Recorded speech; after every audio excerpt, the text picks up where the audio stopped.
تخيل معاي قاعد تدلل قطاطك الا فجأة فاجئوك قاموا يركضون كل ارجاء المنزل بسرعة الصوت.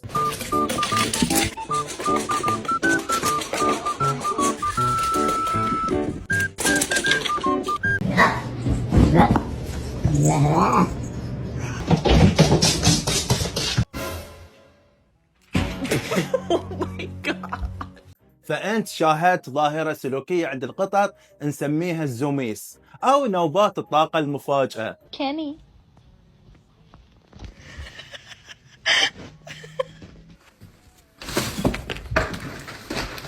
طيب قطتنا تركض لما تلعب دكتور، شنو الفرق بين اللعب ونوبات الطاقة المفاجئة؟ نوبات الطاقة المفاجئة عند القطط هو نشاط مفاجئ خارج عن السيطرة بدون تركيز. ممكن القطط تنصدم بالجدار بأجسام صلبة، توصل لمناطق مرتفعة ما تقدر تنزل منها.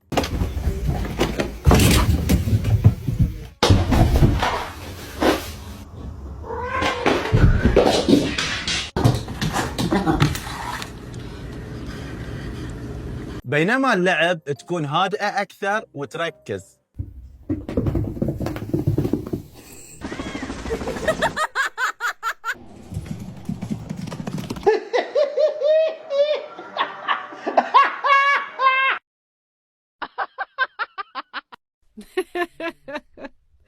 اللعب التفاعلي مع شخص أو مع قطط أخرى أو مع لعبة، لكن نوبات النشاط المفاجئ تلاقي القطط تنطلق بروحها. أهم أسباب نوبات الطاقة المفاجئة عند القطط: إطلاق الطاقة الزايدة، تحتاج القطط أحيانا إلى إطلاق الطاقة المكبوتة، ونوبات الطاقة المفاجئة متنفس ممتاز لها، وخاصة بالنسبة للقطط المنزلية اللي تعيش في مساحة صغيرة. ثاني شيء الغرائز الطبيعية، شفت القطط تسوي سباق القدرة في الليل؟ أول ما أنت تصك الليت على طول يبتدي عندها سباق القدرة، وذي الوقت مو بعشوائي. القطط بالفطرة تتنشط بالليل والفجر بسبب غريزة الصيد الداخلية عندها، ففي الطبيعة القطط سواء كبيرة أو صغيرة تبحث عن فرائسها لما تكون الفرائس نايمة. بس هذا ما يمنع غرائز الصيد ممكن تتنشط عندها في أي وقت وتصير عندها طاقة وحيوية. وثالث شيء راحتها بعد استخدام صندوق الفضلات. احيانا تلاحظ القطط في الركض السريع بعد استخدام صندوق الفضلات، والسبب ببساطة انها تشعر بالراحة والاسترخاء. خامس شيء المحفزات البيئية. ممكن نوبات الطاقة المفاجئة ناتجة عن احداث ومحفزات بيئية مثل الصراع اثناء اللعب مع قطط اخرى.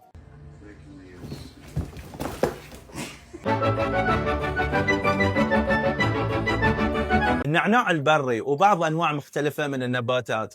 Cats have a special thing for a plant called catnip. Catnip is part of the mint family, and for many cats, just smelling it can trigger a wave of excitement. You'll see some rolling around, others chasing invisible things, or just flopping down and soaking up the scent. That's because catnip releases a chemical that makes them feel really good. أصوات مفاجئة، رؤية الطيور أو السيارات عبر النافذة.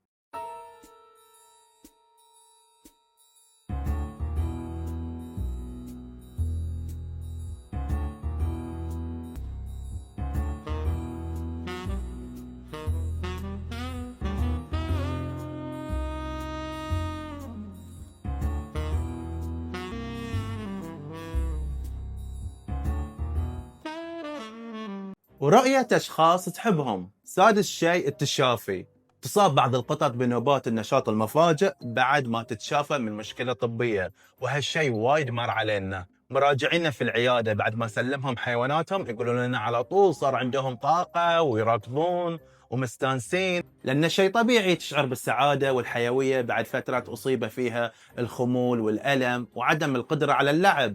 وأيضا من الأسباب العمر ومستويات الطاقة، تصاب القطط الصغيرة بنوبات الطاقة المفاجئة بشكل أكبر بسبب مستويات الطاقة العالية ونموها السريع، ولأنها كل شوي تحب تستكشف شيء جديد أو أصوات أو روائح، فالمحفزات في بيتها كثيرة جدا. وهذا ما يمنع أن القطط المسنة أن تيها نوبات الطاقة المفاجئة، لكنها تكون أقل طبعا بسبب التغييرات المرتبطة بالعمر، مثلا انخفاض كتلة العضلات عندها والتهابات المفاصل اللي تصيبها. وإذا أصيبت القطط الكبيرة بنوبات الطاقة المفاجئة بعد تلقيها علاج للمفاصل فهي علامة إيجابية على فعالية العلاج. وأيضا من الأسباب القلق والضيق، في هذه الحالة ممكن القطط تكون عصبية وممكن تهجم. من الأشياء اللي ممكن تضايقها مثلا عندك زوار في المنزل وجودهم يضايقها، والاستفزاز من قبل الأشخاص وخاصة الأطفال أحيانا يستفزونها من غير ما يقصدون أو يقصدون. وأيضا من الأسباب المرض، قد تشير نوبات الطاقة المفاجئة في بعض الحالات إلى مشكلة صحية كامنة مثل فرط في نشاط الغدة الدرقية أو مشاكل في الحركة. زين دكتور، الزوميس، هل نوبات الطاقة المفاجئة مضرة للقطط؟ بشكل عام تعتبر نوبات الطاقة المفاجئة عند القطط الزوميس ظاهرة صحية ومسلية لما احنا نشوفهم في نشاطهم وحيويتهم. ومن الناحية الصحية ممكن هذه النوبات من النشاط تقوي العضلات وتعزز صحة القلب والأوعية الدموية وتدعم الصحة العامة للقطط. لكن المشكلة لما تكون غير مركزة وتصطدم بأشياء، وهالأشياء تكون صلبة أو حواف أو أواني زجاجية تنكسر وتجرحها، أو تركض في المطبخ ووجود الأفران وهي تشتغل ممكن تحرقها، أو تخدش الأشخاص وهم نايمين، أو تسبب في تعثر الأشخاص أو خدش أرجلهم والهجوم عليهم في حالة القلق والتوتر. إنزين، ماذا يجب أن نفعل عندما تصاب القطط بطاقات النوبات المفاجئة؟ الزوميس، في الحالات اللي تكون القطط فيها سعيدة خلها على راحتها، لكن ابعد أي شيء يضرها مثلا الناس النايمة، واكيد ابعدها عن المطبخ. لكن هناك بعض الحالات اللي قد تستدعي فيها نوبات الطاقة المفاجئة الزوميس الى العيادة البيطرية انه يشوفها طبيب، لانها بحاجة الى رعاية طبية. مثلا لاحظ لغة جسدها متوترة، وضعية نومها غير مريحة، اتساع عندها حدقة العينين، سطح الأذنين، انتفاخ ذيلها أو اهتزازة، إذا لمستها تحس بألم وتطلق صوت الأنين، وعلامات الخوف، الهجوم على أصحابها أو الهروب منهم. والحين كتبوا لنا في التعليقات، تشوفون نوبات الطاقة المفاجئة في قططكم؟ متى تصاب فيها؟ هل تزعجكم أو تسبب لكم مشاكل؟